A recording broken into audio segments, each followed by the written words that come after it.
గణేశాయ నమః, గాయత్రీదేవ్య నమః, మహాసరస్వతి నమః, మాతాపితృభ్యో నమః. ముందుగా ప్రేక్షక వీక్షణ మహాశీలందరికీ కూడా నమస్కారం. అయితే 14వ తారీఖు జూన్ 2026 ఆదివారం నుండి 20వ తారీఖు జూన్ 2026 శనివారం వరకు కూడా ఈ వారం ద్వాదశ రాశుల వరకు కూడా ఎలా ఉండబోతుందో చూద్దాం. ఇక మీనరాశి వారి యొక్క ఫలితాలు. ఈ వారం మీ గోచార గ్రహగతులు కనుక చూసుకున్నట్లయితే స్వల్ప ఇబ్బందులు కనపడుతూ ఉన్నాయి. ముఖ్యంగా అనుకున్నంత ఆదాయం రాకపోవడం, తప్పుడు ప్రదేశాల్లో డబ్బులు ఇన్వెస్ట్మెంట్ చేసి నష్టపోవడాలు, భరించలేని ఖర్చులు పెరిగిపోవడాలు కనపడుతున్నాయి. తప్పనిసరి పరిస్థితుల్లో అప్పులు చేయవలసి రావడంతో పాటుగా నిరుద్యోగులకి ఎంత ప్రయత్నం చేసినా సరైన ఉద్యోగ అవకాశాలు రాకపోవడము, ఉద్యోగస్తులకి అధికారుల వల్ల ఇబ్బందులు తలెత్తడంతో పాటుగా ప్రైవేటు ఉద్యోగస్తులకి ఎంత కష్టపడినా సరే గుర్తింపు రాకపోవడము, శాలరీ పెరగకపోవడము, లేదా సరైనటువంటి కెరీర్ గ్రోత్ లేకపోవడం కనపడుతోంది. ఈ వారం అంతా కూడా వివాదాలు, కోర్టు సమస్యలు పెరిగిపోయే అవకాశం ఉంది. జాగ్రత్త. శారీరక కోరికలు ఇబ్బంది పెట్టడం, వ్యాపారస్తులకి కష్టాన దగ్గర లాభం లేకపోవడం, పరిశ్రమలు దానికి సంబంధించిన వ్యాపారస్తులందరూ కూడా పనులు ఆలస్యం అవ్వడాలు, పర్మిషన్లు లేట్ అవ్వడాలు, ఇబ్బందులు కనపడుతున్నాయి. ముఖ్యంగా కుటుంబంలో కలహాలు, మనస్పర్ధలు బాగా వచ్చే అవకాశం కనపడుతుంది. సంపాదన కన్నా ఖర్చు అధికంగా కనపడుతుంది. రుణ బాధలు బాగా పెరిగే అవకాశం కనపడుతుంది. ఆర్థిక ఇబ్బందులు కనపడుతాయి. జాగ్రత్తగా ఉండాలి. ఉద్యోగస్తులకి మంచి మంచి అవకాశాలు చేజారిపోయే పరిస్థితి కనపడుతోంది. విదేశీ ప్రయత్నాలు కూడా ఈ వారం వాయిదా వేసుకోవడం మంచిది. వీసాలు రిజెక్ట్ అయ్యే అవకాశం కనపడుతోంది. ఇతర దేశాల్లోని భారతీయులందరూ కూడా అనవసరమైన సమస్యలు ఇరుక్కునే పరిస్థితులు, ఉద్యోగ నష్టాలు కూడా కనపడుతున్నాయి. దూర ప్రయాణాలు కానీ విదేశీ ప్రయాణాలు కానీ వాయిదా వేసుకోవడం మంచిది. సంతానం వల్ల ధన నష్టం కనపడుతోంది. ప్రేమికుల మధ్య అపార్థాలు, అనవసరమైనటువంటి వ్యామోహాలు, శారీరక కోరికలు, బయట కలవడాల వల్ల సమస్యలు కనపడుతున్నాయి. భార్యాభర్తల మధ్య కూడా అపార్థాలు, కుటుంబ సమస్యలు, దూరాలు జరిగే అవకాశాలు, గొడవలు కనపడుతున్నాయి. పరపురుష పరస్త్రీ వ్యామోహాలు, శారీరక కోరికలు పెరిగిపోవడం వల్ల కుటుంబంలో గొడవలు కనపడుతున్నాయి. అనవసరమైనటువంటి గొడవలు పెట్టుకునే పరిస్థితులు, కావలసిన వారు దూరం చేసుకునే అవకాశాలు కనపడుతున్నాయి. అలాగే వైవాహిక జీవితంలో కూడా గొడవలు కనపడుతున్నాయి.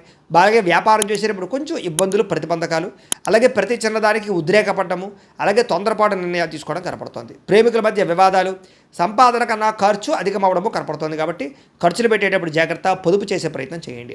విద్యార్థులకి చాలా ఇబ్బందులు కనపడుతున్నాయి. చదువు పట్ల దృష్టి సారించకుండా అనవసరమైన వ్యామోహాలు పెరుగుతున్నాయి. ముఖ్యంగా చదివేటటువంటి సమయంలో తలకాయ నొప్పి రావడం కానీ, డిస్టర్బెన్స్ కానీ కనపడుతోంది. ఏకాగ్రతతో చదువుకోవాలి. ఉద్యోగస్తులకి శ్రమకు తగ్గ ఫలితం అయితే కనపడటం లేదు. తోటి ఉద్యోగస్తులతో అభిప్రాయ భేదాలు, ఉద్యోగ సమస్యలు కనపడుతున్నాయి. స్త్రీలకి తోటి కోడళ్లతోటి, అత్తమామలతోటి, భర్తతోటి విభేదాలు, ఇరుగు పొరుగు వారు మీ మీద నిందారోపణ వేయడం కానీ, విలువైన వస్తువులు పోగొట్టుకోవడంతో పాటుగా ఉద్యోగాలు చేసేటువంటి సమస్యలు కనపడుతున్నాయి. వ్యాపారంలో ప్రణాళికాబద్ధంగా వ్యాపారం చేయలేకపోవడంతో పాటుగా వ్యాపారంలో సామాన్య లాభాలు పొందగలిగే అవకాశమే కనపడుతుంది. కాబట్టి ఈ వారం తత్వ జాగ్రత్తలు తీసుకోవాల్సిందిగా తెలియజేస్తూ, అయితే ప్రేక్షకులకి ముఖ్యంగా మనకి ఏమిటయ్యా అన్నట్లయితే కనుక, ఇప్పటిదాకా మేము చెప్పినటువంటి ఈ ఫలితాలన్నీ కూడా గోచార ఫలితాలు. అంటే ఈ రాశిలో ఉండేటటువంటి కోట్ల మంది అందరికీ వర్తిస్తాయి. కాబట్టి ఆ రకంగా వినే ప్రయత్నాన్ని చేయండి.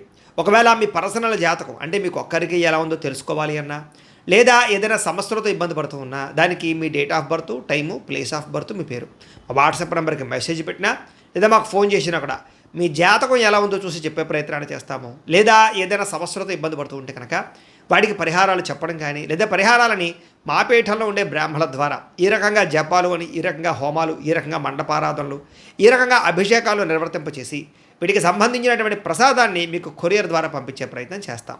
లేదా మీరు స్వయంగా వచ్చి పాల్గొన్నా కూడా మీ చేతి కార్యక్రమాలు కూడా నిర్వర్తింపజేసే ప్రయత్నం చేస్తాము అని తెలియజేస్తూ, అలాగే మీలో ఎవరికైనా సరే పూర్తి జాతకం ఈ రకంగా పుస్తకం రూపంలో కావాలన్నట్లయితే కనుక దానికి కూడా మీ date of birth, time, place of birth, మీ పేరు మా వాట్సాప్ నెంబర్కి మెసేజ్ పెట్టినా, లేదా మాకు ఫోన్ చేసినా కూడా మీ జాతకాన్ని మీ రకంగా రాసి ఇలా కంప్యూటర్లో డీటీపీ చేయించి ఈ రకంగా పుస్తకం రూపంలో బైండింగ్ చేయించి ఈ పుస్తకాన్ని మీకు కొరియర్ ద్వారా పంపించే ప్రయత్నం చేస్తాం. ఇందులో మీ పూర్తి జాతకం అంతా రాసి ఉంటుంది.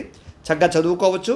ఇది మీకు జీవితాంతం ఉపయోగపడుతుంది. కాబట్టి మీరు ఎవరికైనా సరే ఇలా పూర్తి జాతకం పుస్తకం రూపంలో కావాలన్నా కూడా మమ్మల్ని సంప్రదించవచ్చు అని తెలియజేస్తూ, అలాగే ఇంట్లో డబ్బు నిలబడకపోవడము, ఆర్థిక ఇబ్బందులు, రుణ బాధలు, వ్యాపారాలు సరిగ్గా సాగకపోవడము, ఇలాంటి సమస్యలతో ఇబ్బంది పడుతూ ఉంటే కనుక అలాంటి దానికి ఇలాంటి జన వశీకరణ యంత్రము అని ఉంటుంది. లేదా ఇంట్లో కానీ, ఉద్యోగ సంస్థల్లో కానీ, లేదా వ్యాపార సంస్థల్లో కానీ నరదిష్టి వల్ల కానీ, నరఘోష వల్ల కానీ ఇబ్బందులు పడుతూ ఉంటే కనుక అలాంటి వాటికి ఇలాంటి నరఘోష యంత్రము అని ఉంటుంది. లేదా ఇంట్లో మనశ్శాంతి లేకపోవడము, నిద్ర పట్టకపోవడము, పీడకలలు రావడము, కుటుంబ కలహాలు, లేదా కోర్టు వివాదాలు, పోలీస్ కేసులు, శత్రువులు పడదా, లేదా ఎవరో ప్రయోగం చేసేసారని అనుమానాలు రావడము, ఇలాంటి వాటితో సమస్యలతో ఇబ్బంది పడుతూ ఉంటే కనుక అలాంటి వాటికి ఇలాంటి శూలిని దుర్గా యంత్రం ఉంటుంది. కాబట్టి ఈ యంత్రాల్లో ఏ యంత్రం కావాల్సినా సరే మీరు మాకు గోత్రాలు, పేర్లు తెలియజేసినట్లయితే మీకు కావలసినటువంటి యంత్రానికి జపాలు, పూజలు, హోమాలు నిర్వర్తింపచేసి మీకు కావలసిన యంత్రాన్ని మీకు కొరియర్ ద్వారా పంపించే ప్రయత్నం చేస్తాం. కాబట్టి యంత్రాలు ఏ యంత్రం కావాలన్నా మమ్మల్ని సంప్రదించవచ్చు అని తెలియజేస్తూ, అలాగే ఇప్పటిదాకా మేము చెప్పినటువంటి ఈ ఫలితాలన్నీ కూడా మీకు దగ్గరగా వచ్చే లేదా అనే విషయాన్ని కామెంట్ రూపంలో పెట్టండి. అలాగే ఈ వీడియో కనుక మీకు నచ్చినట్లయితే కాస్త ఖచ్చితంగా లైక్ చేయండి, అందరికీ షేర్ చేయండి. ఇంకా ఎవరైనా ఈ ఛానల్ కనుక సబ్స్క్రైబ్ చేసుకోకుండా ఉన్నట్లయితే కనుక కాస్త సబ్స్క్రైబ్ కూడా చేసుకోవాల్సిందిగా మనస్ఫూర్తిగా ఆశిస్తూ గోబ్రాహ్మణేభ్యః శుభమస్తు నిత్యం. లోకా సమస్తాః సుఖినో భవంతు. స్వస్తి.